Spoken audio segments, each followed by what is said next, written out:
Assalamualaikum warahmatullahi wabarakatuh.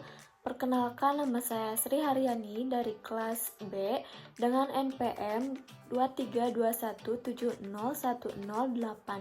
Di sini saya akan membahas tentang Papua Barat. Papua Barat, disingkat Pabar, dahulu Irian Jaya Barat, adalah sebuah provinsi Indonesia yang terletak di ujung barat Pulau Papua. Wilayah Papua Barat ini mencakup Semenanjung, Bomberai, dan Wandamen. Ibu kota provinsi ini terletak di Manokwari. Provinsi ini dimekarkan dari Provinsi Papua melalui Undang-Undang Nomor 45 Tahun 1999 berdasarkan Peraturan Pemerintah Nomor 24 Tahun 2007. Nama Irian Jaya Barat diubah menjadi Papua Barat. Papua Barat sebagai pemekaran dari Provinsi Papua merupakan provinsi yang memiliki status otonomi khusus.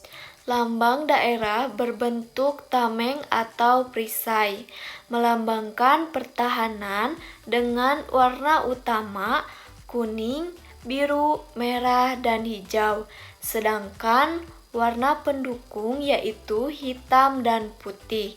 Di dalamnya terdapat unsur-unsur lambang dan tulisan Papua Barat, serta desain dengan pita berwarna kuning dengan tulisan Cintaku Negeriku. Pada rapat paripurna tanggal 17 November tahun 2022, Undang-Undang Pemekaran Provinsi Papua Barat Daya dari Papua Barat disahkan oleh DPR RI.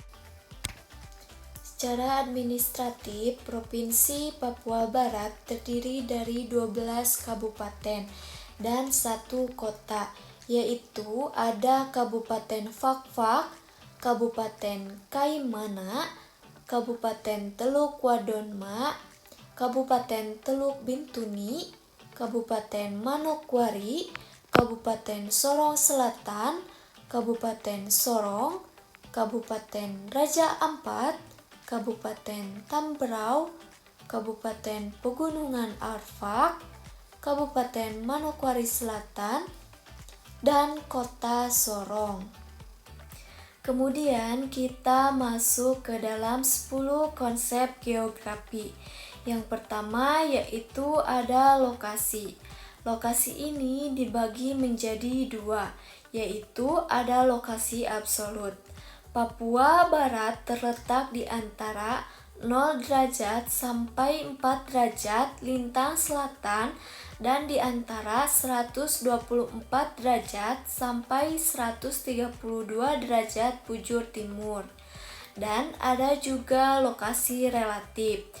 Batas wilayah Papua Barat ini sebelah utara berbatasan dengan Samudra Pasifik, sebelah timur dengan Teluk Cendrawasih dan Provinsi Papua Tengah, sebelah selatan dengan Laut Banda, dan yang terakhir sebelah barat dengan Provinsi Papua Barat Daya dan Provinsi Maluku. Yang kedua ada jarak. Jarak antara Manokwari dan Sorong di Papua Barat meskipun relatif dekat dalam jarak fisik, yaitu sekitar 400 sampai 455 km, memiliki perbedaan yang signifikan dalam hal waktu tempuh dan biaya tergantung pada moda transportasi yang digunakan. Di sini kita bisa lihat perjalanan darat memakan waktu lebih lama, yaitu sekitar 10 sampai 11 jam, tetapi lebih terjangkau biaya transportasinya. Sementara itu, perjalanan udara lebih cepat antara 40 sampai 50 menit, namun memerlukan biaya yang lebih tinggi. Selain itu, keduanya memiliki konektivitas yang erat dengan Sorong sebagai pusat perdagangan dan Manokwari sebagai pusat provinsi. Yang ketiga, keterjangkauan. Keterjangkauan di Papua Barat dipengaruhi oleh berbagai faktor, termasuk topografi yang beragam, dengan pegunungan, pesisir, dan pulau-pulau kecil yang membuat beberapa wilayah, terutama di wilayah pendalaman, yang sulit diakses. Di sini ada juga infrastruktur transportasi yang masih sangat terbatas, dengan jalan raya yang belum menghubungkan semua wilayah, sehingga beberapa daerah hanya dapat dijangkau dengan kendaraan off-road atau pesawat. Transportasi laut juga sangat penting untuk menghubungkan antara pulau-pulau kecil. Sementara itu, biaya transportasinya yang sangat tinggi menjadi tantangan besar bagi masyarakat Papua Barat. Selain itu juga, meskipun teknologi komunikasi sudah berkembang, beberapa daerah masih sulit terhubung. Keterbatasan akses ini dapat menghambat kemampuan wilayah terpencil untuk mengakses layanan publik seperti kebutuhan pokok, kesehatan, pendidikan, yang menyebabkan ketimpangan antar wilayah dengan wilayah pesisir lebih mudah dijangkau dibandingkan pendalaman. Yang keempat, ada pola permukiman di Papua Barat banyak terkonsentrasi di sepanjang pesisir pantai seperti Sorong, Manokwari, dan Fakfak, yaitu karena akses ke sumber daya laut, transportasi, dan kegiatan ekonomi.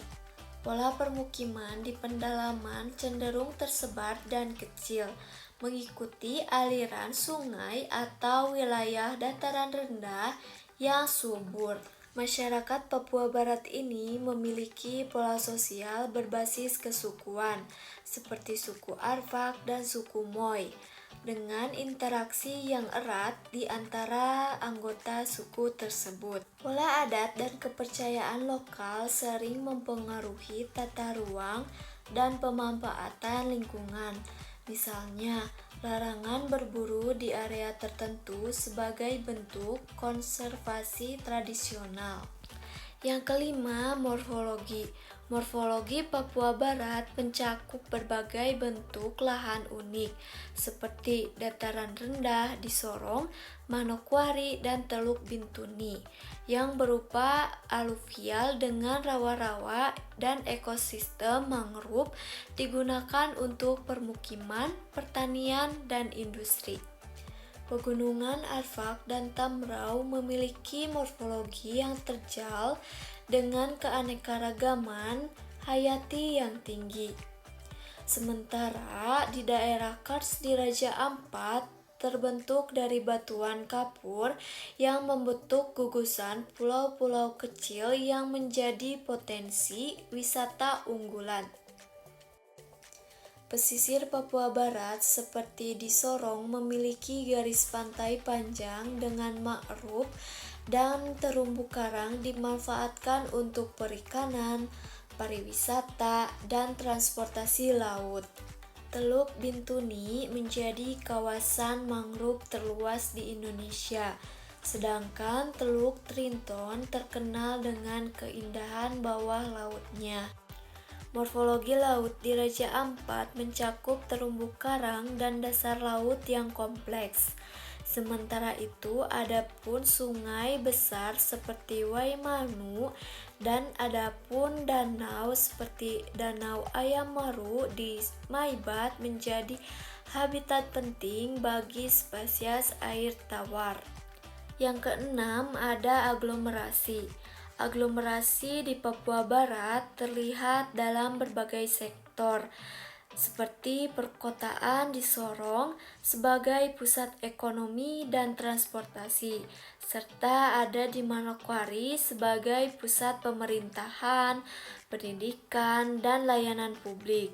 Industri terpusat di Teluk Bintuni dengan proyek LNG dan Sorong sebagai pusat perikanan. Di sektor pariwisata, Raja Ampat terkenal sebagai destinasi wisata bahari dunia. Sementara Pegunungan Arfak menjadi pusat ekowisata dan budaya. Aglomerasi budaya juga terjadi di Pegunungan Arfak serta pasar-pasar tradisional di Sorong dan Manokwari. Pendidikan terkonsentrasi di Manokwari dengan keberadaan Universitas Papua, sedangkan Sorong menjadi pusat aktivitas perikanan.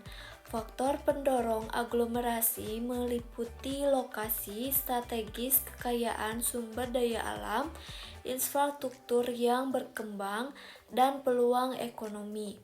Namun juga menimbulkan dampak seperti ketimpangan pembangunan antara kota dan daerah terpencil, serta tekanan lingkungan, terutama di Raja Ampat.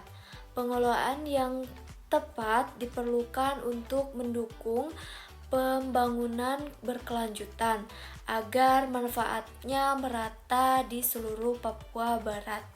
Yang ketujuh, nilai kegunaan. Nilai kegunaan sumber daya alam di Papua Barat memiliki sumber daya alam yang melimpah yang dimanfaatkan untuk berbagai kebutuhan. Hutan di Papua Barat termasuk di Pegunungan Arfak dan Teluk Bintuni berfungsi sebagai paru-paru dunia, menyerap karbon dan habitat bagi flora dan fauna endemik.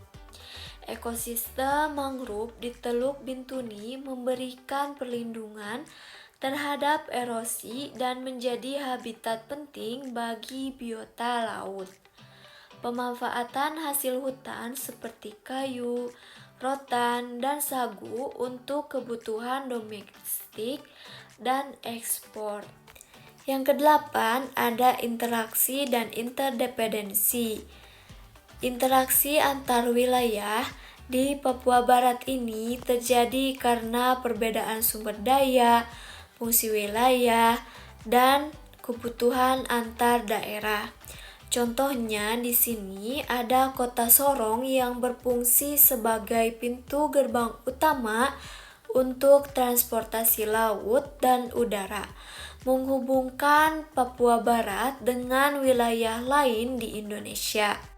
Selanjutnya di sini ada interdependensi antar wilayah, yaitu saling ketergantungan muncul karena wilayah-wilayah di bagian Papua Barat memiliki keunggulan masing-masing yang tidak dapat dipenuhi secara mandiri. Contohnya, daerah pesisir seperti Raja Ampat dan Sorong menghasilkan produk laut dan menarik wisatawan, tetapi memerlukan suplai barang-barang dari wilayah perkotaan untuk mendukung kebutuhan masyarakat lokal. Yang kesembilan, ada diferensiasi. Perbedaan berdasarkan budaya dan masyarakat. Di sini ada masyarakat pesisir dengan mayoritas masyarakat tinggal di sekitar pantai dan menggantungkan hidup pada sektor perikanan dan pariwisata.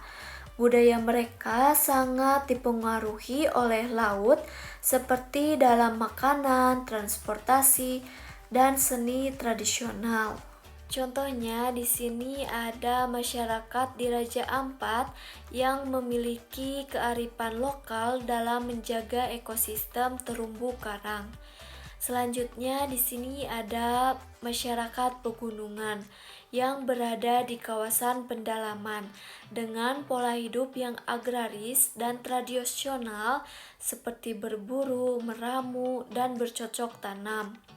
Memiliki tradisi seperti seni ukir, tarian adat, dan cerita rakyat.